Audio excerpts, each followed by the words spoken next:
একটু এক সেকেন্ড একটু ক্লোজ।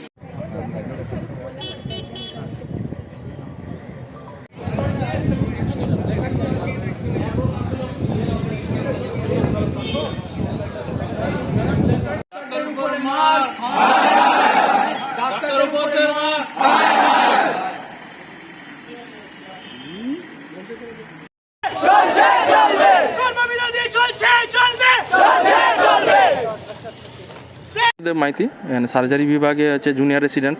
তো কালকে ঘটনা বলতে কালকে শেখ আরিফ আলী বলে এখানে কুলবেড়িয়াতে লোকাল বাড়ি, উনি মদ খেয়ে অ্যাক্সিডেন্ট করে এখানে ভর্তি হয়েছিলেন এমার্জেন্সির মাধ্যমে রাত 9টা নাগাদ। তো আমরা প্রাথমিক ট্রিটমেন্ট দিই এবং বাড়ির লোককে বলি যে উনি প্রচুর পরিমাণে ড্রিঙ্ক করে আছেন।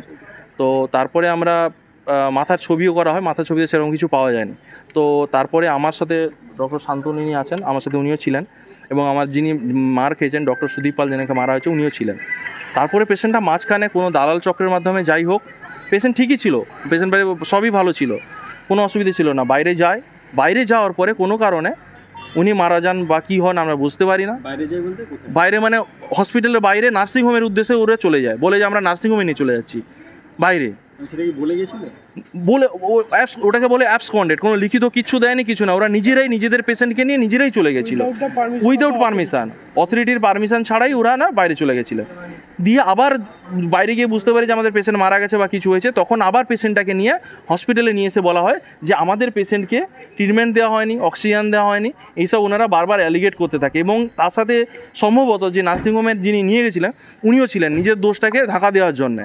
তারপরে ওই কথা কাটাকাটি নিয়ে ওরা ভিডিও করে বলে আপনাদের যেখানে বাইরে আমরা দেখতে পাবো সেখানেই মারবো আমাদেরকে, মানে যে ডক্টর আমি ছিলাম এবং আমার যে doctor Sudip Pal on duty আমি ছিলাম এবং যে ডক্টর ছিলেন তাকেও বলে। পরে আমার আগে ডক্টর সুদীপ পাল বাইরে বেরিয়ে হোস্টেলে যায়, হোস্টেল প্রিমিশনের মধ্যেই ওদেরকে তখন বাইরে কিছু লোক গাদার হয়ে ওরা ফোন করে ডেকে আনে, ওখানেই ওদেরকে বাঁশ ইঁট এইসব দিয়ে মানে নির্মমভাবে মারতে থাকে। পরে আমরা খবরে ছুটে যাই, পুলিশ আসে, কিন্তু তার মাঝে মেরে মাথাটা ফাটিয়ে দেওয়া হয়। উনি অজ্ঞান হয়ে গেছিলেন, বমিও করেছেন, উনি এখন আইসিইউতে ভর্তি আছেন। কলেজ ক্যাম্পাসে মারধর কতটা আশঙ্কার মধ্যে? না, আশঙ্কার মধ্যে তো থাকতে হচ্ছে। আমি তো এখন বাড়ি যেতে পারছি না, কারণ আমার বাড়িটা ওই রাস্তা দিয়ে যেতে হয়। আমি ভাবছি কোন দিক দিয়ে যাবো, এমন একটা অবস্থা। কারণ এখানকার ছোটো ছোটো ছেলেদেরও বলেছে যে তোমরা আইডেন্টিফাইড, বাইরে বেরোলেই তোমাদের দেখে নেবো, তোমরা কোন দিক দিয়ে কীভাবে যাও, এখানে কীভাবে ডাক্তারি করো। মানে এরকমভাবে আমাদের মানে ডাক্তারি, এখন মনে হচ্ছে যে ডাক্তারি প্রফেশনে আমরা এলাম কেন, হয়তো অন্য কিছু করলে অনেক ভালো থাকতো। তো আমার এটাই রিকোয়েস্ট, আপনাদের মাধ্যমে রিকোয়েস্ট থাকলো, প্রশাসনকে থাকলো, আমাদের স্বাস্থ্যমন্ত্রী মাননীয় মুখ্যমন্ত্রী মমতা ব্যানার্জি ওনার কাছেও আমাদের বিনীত নিবেদন থাকলো, উনিই তো আমাদের অভিভাবিকা, প্লাস আমাদের প্রিন্সিপাল ম্যাম, আমাদের হসপিটাল কর্তৃপক্ষ, সবার কাছে আবেদন যে আমাদের সিকিউরিটিটা যেন নিশ্চিত করা হোক, তবেই তো আমরা আমাদের মতো করে বেস্ট ট্রিটমেন্টটা দিতে পারবো। নাহলে কিন্তু আগামী দিনে খুব অসুবিধা হবে এবং আমাদের পক্ষে কাজ করা সত্যি খুব মুশকিল হয়ে যাবে। পুলিশ কালকে পুলিশ এসেছিলেন, কালকে পুলিশ আমরা সম্ভবত যেটা শুনেছি 2জন কি 3জনকে মানে অ্যারেস্ট করেছেন, কিন্তু মেন যারা ক্রিমিনাল, মেন যারা মেরেছিলেন ওনারা এখনও অধরা। আমরা এফআইআর হয়েছে, তবে এখনও ওনারা অধরা। আমরা চাইছি যে যারা দোষী তারা অ্যারেস্ট হোক এবং আমাদের এখানে যেন সিকিউরিটিটা ঠিকমতো দেওয়া হোক। এমার্জেন্সিতে হোস্টেলে অ্যাটলিস্ট একজন পুলিশ এবং হসপিটালের মধ্যে যেন কিছু পুলিশ অলওয়েজ থাকে আমাদের প্রোটেকশানের জন্য। কারণ এখানে আশেপাশের লোক এমনি লোক বাইক নিয়ে ঘোরে, বাইক নিয়ে মানে যাদের অ্যাবান্ডেন্ট পাবলিক, তাদের কোনো ঠিক, তারা রুগী পেশেন্ট পার্টিও নয়, পেশেন্টও নয়, কেউ নয়, তারা লোকাল পাবলিক। তারা আসে, তারা কখনো পেশেন্টের এই দালাল চক্র, এই নার্সিংহোমে চলো, ওই নার্সিংহোমে চলো, এই ওষুধ করে দেবো কম টাকায়, এই রক্তের পরীক্ষা করে দেবো, এরকম টাইপের কিছু লোক, কিছু লোকাল লোক এইরকম করে তারা এইভাবে মানে একটা সেই গুন্ডাগিরির মতো করে রেখেছে। আপনার নাম? আমার নাম ডক্টর সৌমিত্রদেব মাইতি। স্যার আমরা ছিলাম নিমতলি, আমি ছিলাম। আমার যখন ফোন যায়, আমার এক বন্ধু আমাকে ফোন করে বলে তোমার ভাইকে এরকম অ্যাক্সিডেন্ট করেছে। কোথায় না, কুলবেড়িয়া থেকে নিমতলির মিডিলে। তো আমাকে বলেছে একটা জায়গা, আমি গেলাম, যাওয়ার পরে দেখি ওনারা হসপিটালে নিয়ে চলে আসছে। হসপিটালে এসে দেখি তখন ডাক্তারবাবুরা চিকিৎসা করছে, ওনাকে জিজ্ঞাসা করছে যে আপনার নাম কি, বাবার নাম কি, বা কেমন, কোথায় কী লেগেছে। উনি ভালোভাবে কথা বলছে, আমার ছাতিতে একটু যন্ত্রণা হচ্ছে, পেন হচ্ছে, মাথা সব ঠিক আছে, ছাতির পেন হচ্ছে। তো বলার পরে ওনাকে বেডে নিয়ে গেল। বেডে নেওয়ার পরে তো আমরা ভাবলাম যে ওরা কথা যখন বলছে তাহলে হয়তো পেশেন্ট সুস্থ অনেকটাই আছে, তাহলে পেশেন্ট আমাদের সিরিয়াস কন্ডিশনে নাই, হয়তো একটু আধটু লেগেছে। যাই হোক, হওয়ার পরে আমরা আধ ঘন্টা ছিলাম, থাকার পরে আমরা ওখান থেকে আমরা বেশ কিছু লোক আমরা তোমরা থাকো তাহলে আমরা চলে যাচ্ছি, আর কী করো, পেশেন্ট তো ভালো আছে। বাড়ি যাওয়ার পরে আমরা তার প্রায় আধ ঘন্টা পৌনে 1 ঘন্টা পরে শুনি যারা এখানে ছিল কিছু লোক তারা বলছে বলে পেশেন্টের অবস্থা খুব খারাপ, আর কোনো সেন্স নাই, কোথাও বলছে নড়াচড়া করছে না। তখন আমরা আরও কিছু লোক এলো, কিন্তু তারপরে শুনি আবার আমি বাড়িতেই যখন আমি কিন্তু ছিলাম না এখানে, কী হচ্ছে না আছে জানি না, যা শুনেছি চোখে দেখি না। কিন্তু তারপরে আবার ফোন যায়, এরা কান্নাকাটি করছে, বলে পেশেন্ট ডেড।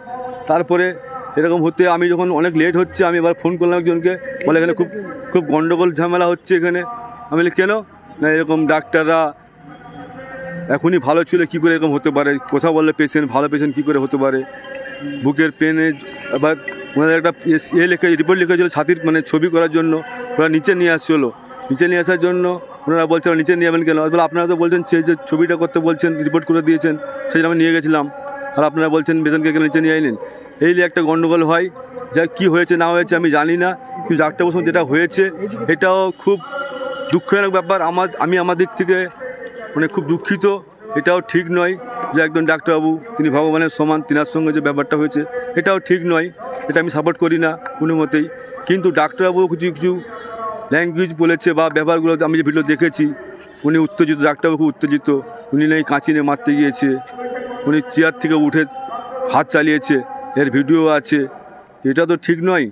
আমরা এখানে করা লোকাল, একজন ডাক্তারবাবুকে এভাবে মারধর করা কি উচিত? ডাক্তারবাবুকে কীভাবে মেরেছে এটা আমি চোখে দেখি না, যা শুনেছি।